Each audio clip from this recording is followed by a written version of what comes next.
ଆସିଲା କାଳିଆ ଯୋଜନାକୁ ନେଇ ଅପଡେଟ୍।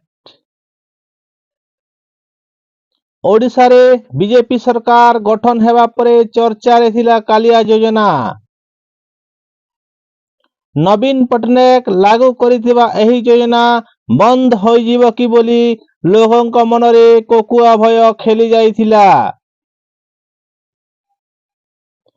ନବୀନ ପଟ୍ଟନାୟକ ମୁଖ୍ୟମନ୍ତ୍ରୀ ପଦରୁ ହାରି ଯାଇଥିବାରୁ କାଳିଆ ଯୋଜନା ବନ୍ଦ ହୋଇଯିବ ବୋଲି କୃଷକମାନେ ନାନା କଳ୍ପନା ଜଳ୍ପନା ଚଳାଇଥିଲେ। ଓଡ଼ିଶାରେ ବିଜେପି ସରକାର ଗଠନ ହୋଇଥିବାରୁ ବିଜେଡି ଲାଗୁ କରିଥିବା କାଳିଆ ଯୋଜନାକୁ ମୋହନ ସରକାର ବନ୍ଦ କରିଦେଇ ପାରନ୍ତି ବୋଲି ଅଧିକାଂଶ ଚାଷୀ ଭାବୁଥିଲେ। ସମସ୍ତ କଳ୍ପନା ଜଳ୍ପନାକୁ ଅନ୍ତ ଘଟାଇ କାଳିଆ ଯୋଜନାର ନାମକୁ ପରିବର୍ତ୍ତନ କରାଯାଇଛି। ସିଏମ କିଷାନ ଯୋଜନା ନାମରେ ଏହା ଓଡ଼ିଶାରେ ଲାଗୁ କରାଯାଇଛି। ନରେନ୍ଦ୍ର ମୋଦିଙ୍କ ପିଏମ କିଷାନ ଯୋଜନା ଢାଞ୍ଚାରେ ଏହାର ନାମକରଣ କରାଯାଇ ସିଏମ କିଷାନ ଯୋଜନା ରଖାଯାଇଛି। ସିଧାସଳଖ ନେଇ ଆସିଛି ଆପଣମାନଙ୍କୁ କନକ ନ୍ୟୁଜକୁ।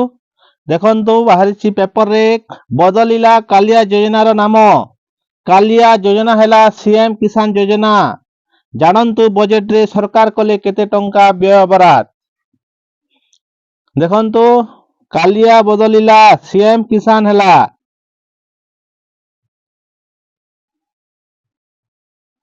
ମୁଖ୍ୟମନ୍ତ୍ରୀ ମୋହନ ମାଝୀ ଆଜି ତାଙ୍କ କାର୍ଯ୍ୟକାଳର ପ୍ରଥମ ବଜେଟ୍ ଉପସ୍ଥାପନ କରିଛନ୍ତି।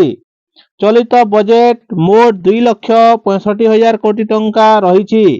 ଏନେଇ ରାଜ୍ୟ ସରକାର ପୂର୍ବ ସରକାର ସମୟରେ ପ୍ରଚଳିତ କାଳିଆ ଯୋଜନାର ନାମ ପରିବର୍ତ୍ତନ କରି ପ୍ରଧାନମନ୍ତ୍ରୀ କିଷାନ ଯୋଜନା ଢାଞ୍ଚାରେ ମୁଖ୍ୟମନ୍ତ୍ରୀ କିଷାନ ଯୋଜନା ପ୍ରଚଳନ କରିଛନ୍ତି।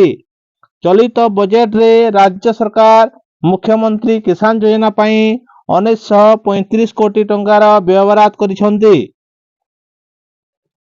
ପୂର୍ବ ସରକାର ରାଜ୍ୟର ଗରିବ ଓ ଭୂମିହୀନ ଚାଷୀମାନଙ୍କୁ କାଳିଆ ଯୋଜନାରେ ବାର୍ଷିକ 4,000 ଟଙ୍କାର ସହାୟତା ଯୋଗାଉଥିଲେ।